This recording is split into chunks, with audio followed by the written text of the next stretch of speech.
Assalamualaikum warahmatullahi wabarakatuh. Perkenalkan, nama saya Zahra Zetira, NIM 210304170, kelas 2 Rek A MGT 3. Video ini saya buat untuk memenuhi kebutuhan UTS pengantar manajemen. Konsep dasar manajemen organisasi. Manajemen organisasi mengacu pada seni menyatukan orang pada platform bersama untuk membuat mereka bekerja menuju tujuan yang telah ditentukan sebelumnya. Manajemen organisasi memungkinkan penggunaan sumber daya secara optimal melalui perencanaan dan kontrol yang cermat di tempat kerja.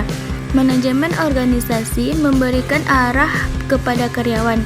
Individu sangat menyadari peran dan tanggung jawab mereka dan tahu apa yang seharusnya mereka lakukan dalam organisasi. Manajer dalam kegiatan manajemen. Manajer adalah orang yang melaksanakan kegiatan manajemen dalam setiap organisasi bisnis.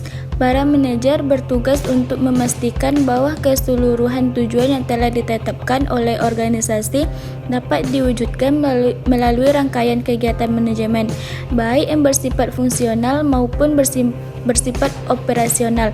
Salah satu tugas atau peran seorang manajer yaitu harus bisa mengatasi konflik yang ada dalam suatu organisasi yang dipimpinnya sehingga setiap konflik itu dapat diselesaikan dengan baik dan tidak ada yang merasa dirugikan. Tanggung jawab sosial dan etika manajemen. Tanggung jawab sosial suatu pengakuan dari perusahaan bahwa keputusan bisnis dapat mempengaruhi masyarakat, komunitas, dan lingkungannya, dan secara luas meliputi tanggung jawab perusahaan terhadap pelanggan, karyawan, dan kreditur. Tanggung jawab sosial perusahaan atau corporate social responsibility adalah bentuk kepedulian perusahaan terhadap lingkungan eksternal perusahaan melalui berbagai kegiatan yang dilakukan dalam rangka penjagaan lingkungan, norma masyarakat, partisipasi pembangunan, serta berbagai bentuk tanggung jawab sosial lainnya. Etika adalah pandangan, keyakinan, dan nilai akan sesuatu yang baik dan buruk, benar dan salah. Given. Etika manajemen adalah standar kelayakan pengelolaan organisasi yang memenuhi kriteria etika. Perencanaan dan manajemen strategis. Perencanaan strategis dapat dipahami sebagai aktivitas jangka panjang ke depan yang dilakukan oleh manajer tingkat tinggi yang berfokus pada organisasi secara keseluruhan. Ini menetapkan tujuan keseluruhan perusahaan, membingkai kebijakan, dan yang paling penting membantu dalam penentuan strategi organisasi untuk memenuhi persaingan dan bertahan hidup dan tumbuh di pasar.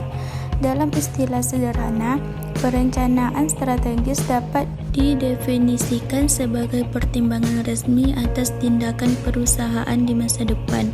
Sedangkan manajemen strategis adalah fungsi manajemen puncak yang digunakan untuk menetapkan prioritas, berkonsentrasi dan menyalurkan sumber daya, memperkuat operasi, memastikan bahwa karyawan diselaraskan menuju pencapaian tujuan organisasi, dan memposisikan organisasi sehubungan dengan lingkungan yang berubah.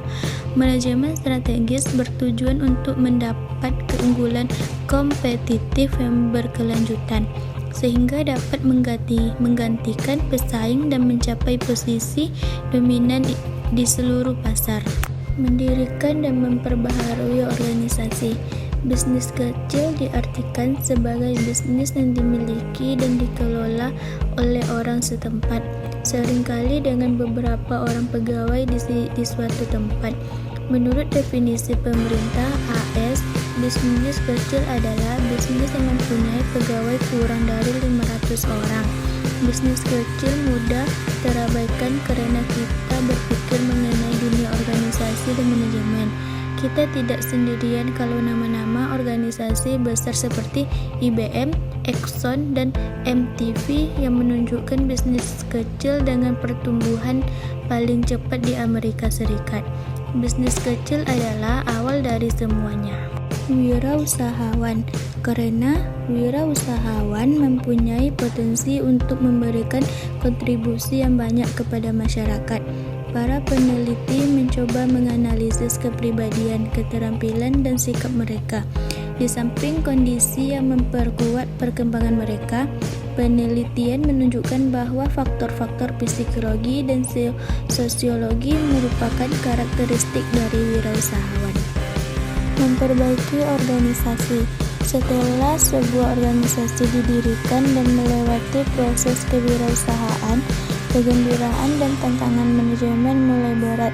Semakin banyak manajer sekarang ini yang memikirkan apa yang terjadi kalau anggota organisasi telah jatuh dalam rutinitas hubungan dengan anggota yang lain. Di samping hubungan dengan pelanggan, termasuk dan organisasi luar yang lain. Manajemen sumber daya manusia. Manajemen SDM di UKM dan perusahaan besar sangat berbeda dalam 4 hal berikut: jumlah tenaga kerja, tanggung jawab, sumber daya, dan perekrutan.